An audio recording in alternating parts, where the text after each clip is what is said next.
단순히 지금 시점에서의 온실가스가 중요한 게 아니라 200년 동안 누가 더 많이 누적적으로 많이 배출을 해왔냐, 그렇게 다시 순위를 매겨보면 1등입니다. 그러니까 순위가 바뀌어요.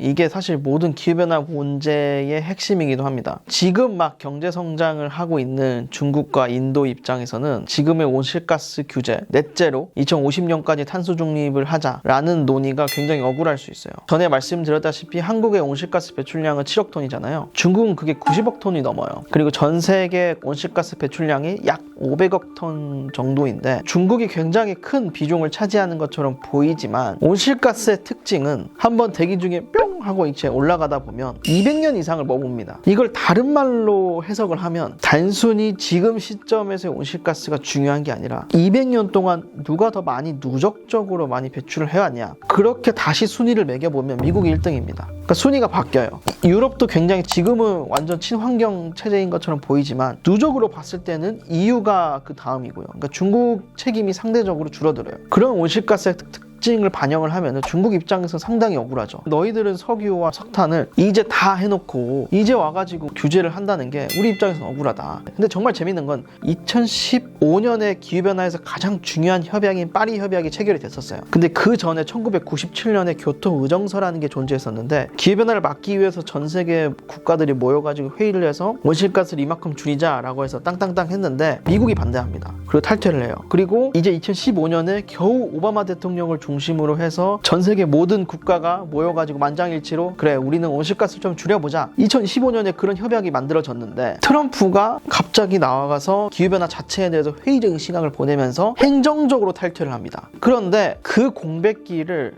정말 재밌게도 중국이 메꿉니다. 그러니까 사실 중국의 포지셔닝이 온실가스 규제를 막연하게 반대하지 않아요. 실제로 재생에너지를 지금 많이 설치하고 있는 나라가 어디라고 한다면 중국이거든요. 풍력의 3분의 1이 중국에 설치되고 있고 태양광은 이미 90% 이상이 중국에서 생산을 하고 있고, 중국은 온실가스 자체는 되게 억울하지만 또 한 가지 재밌는 게 에너지 독립성을 확보하고 싶어라 해요. 화석연료 자체가 중국에도 많긴 하지만 상대적으로 1인당으로 따졌을 때 적거든요. 재생에너지 설치를 많이 하다 보면 자연스럽게 선진국 혹은 패권 국가인 미국으로부터 에너지 독립을 할 수 있을 거다라고 하는 막연한 기대를 가지고 있어서 기후변화 대응에는 또 제일 열심히 하고 있기 때문에 지금까지 기후변화 논의가 조금 이어오지 않았나. 개도국의 억울함은 분명 존재한다. 그래서 2015년에 파리 협약이 맺어진 이후로 매년 총회를 합니다. 매년 기후변화 당사국 총회라 그래서 매년 총회를 하는데 그때 가장 중요한 이슈 중에 하나가 선진국들이 개도국들에게 얼마큼 지원을 해주냐가 가장 중요한 이슈입니다. 이게 액수에 따라서 방식에 따라서 협약이 체결되기도 하고 체결되지 않기도 해서 개도국을 약간 달래주는 그런 분위기는 분명 존재한다. EU 같은 경우는 워낙 기후변화 리더십이 강하고 영국 같은 경우는 석탄 발전을 가장 기하급수적으로 줄였던 국가예요. 미국 같은 경우는 얼마 전에 인플레이션 법안이 통과되면서 특히 이제 배터리 산업과 풍력 산업 그리고 이제 재생에너지 산업에 많은 투자가 이루어질 거라고 기대를 하고 있고요. 그리고 중동 같은 경우는 이제 온실가스를 책임을 물을 때 이게 되게 재밌는 게 온실가스의 원인인 석유를 캔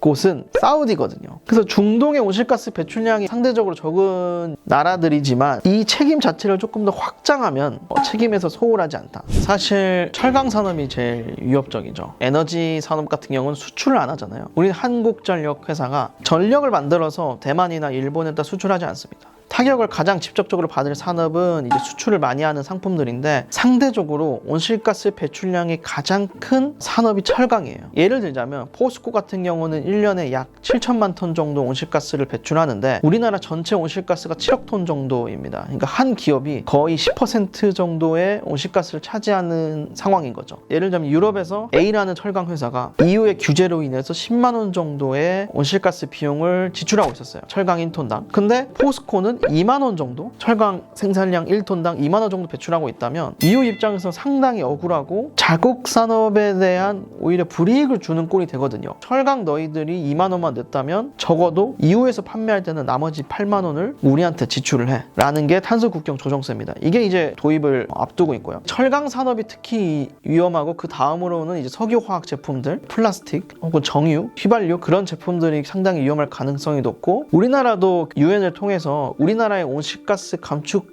목표를 다 제출했어요. 이제 그거를 이제 NDC라고 부르는데 국가적으로 정한 온실가스 기여도입니다. 그 기여도가 사실 굉장히 가파라요. 2018년 대비 2030년까지 온실가스를 40% 줄인다고 했단 말이죠. 물론 산업에 대해서는 조금 더 그 강도가 높진 않지만 만약에 그 경로대로 그 기업이 온실가스를 줄이지 못한다면 그 비용을 고스란히 지출을 해야 되거든요. 우리나라는 배출권 거래제라는 시스템을 통해서 배출할 수 있는 권리를 기업들에게 할당하고 있습니다. 지금은 조금 여유가 있는 상황이지만 그 할당권이 만약에 많이 부족하게 되면 그 산업에 대한 피해는 기하급수적으로 높아질 가능성이 높고 과거에 내지 않았던 비용이 급격하게 상승하게 되면 그 기업은 크게는 파산할 가능성이 높죠. 기후변화는 이 책임이 굉장히 앞으로 뚜렷해질 가능성이 높고 앞으로 이 비용을 얼마나 현명하게 효율적으로 줄일 수 있는지가 이 기업의 생존 전략에도 굉장히 중요한 요소가 됐습니다. 결국에는 우리나라는 2050년까지 탄소 배출을 안 할 계획이에요. 그래서 미리미리 과연 내 산업이 미래에 잘 살아남을 수 있는 산업인지 그리고 비용이 높아질 수 있는 산업인지에 대한 고민은 지금부터 치열하게 하셔야 됩니다. 내 기업의 기후 리스크가 얼마이다 라고 고민하는 시점이 온 거죠. 모든 기업들에게. 저는 2026년부터 굉장히 큰 버블이 닥칠 거라고 생각을 해요. 개인적인 의견입니다. 우리나라 배출권 거래제가 디자인이 5년 단위로 되어 있거든요. 단순히 한국만 이렇게 되어 있는 건 아니고 다른 나라도 되게 비슷한 상황입니다. 특히 이제 유엔에서도 각 국가의 온실가스 감축에 대한 평가를 지금 하고 있어요. 지금 하기 시작해서 2024년에 얘기가 되고 2025년에 문제 제기가 되면서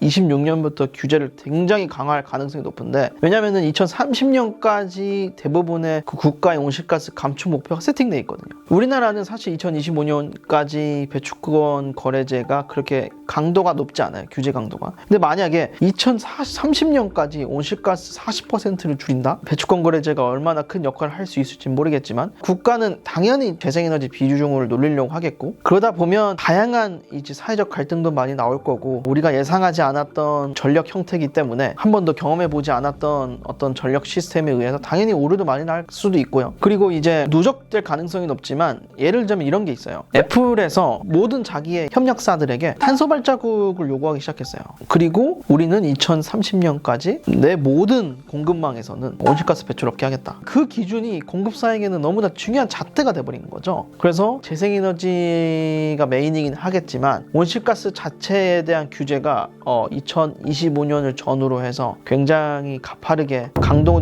높아질 가능성이 높고 기업들도 다 같이 갑자기 우왕좌왕하면서 그때 준비하다 보면 큰 혼란이 야기되고 코스트는 모든 비용이 다 마찬가지겠지만 미래를 예측을 하고 이 정도의 비용이 예상되니까 이걸 최소화하기 위해서 노력하자라는 마인드를 가진 사회와 그때 되면 누군가 하겠지라는 마인드를 가진 사회와는 격차에는 분명 존재하거든요. 사회적 비용이 뭐가 더 크냐라고 질문을 하신다면 당연히 코스트가 높은 거에 대해서 미리미리 대비한 사회가 훨씬 더 효율적으로 거기에 대한 대응을 할 수 있겠죠. 지금 정부 혹은 지금 우리 모든 사회 구성원들이 기후변화를 어떻게 생각할지 모르겠지만 만약에 지금 상태로 계속 유지가 된다면 2025년을 전후로 굉장히 큰 혼란이 그리고 경제적 피해가 발생할 가능성이 좀 높다고 생각합니다. 넷제로에 관련된 질문은 굉장히 중요한 질문이지만 이게 가능하냐?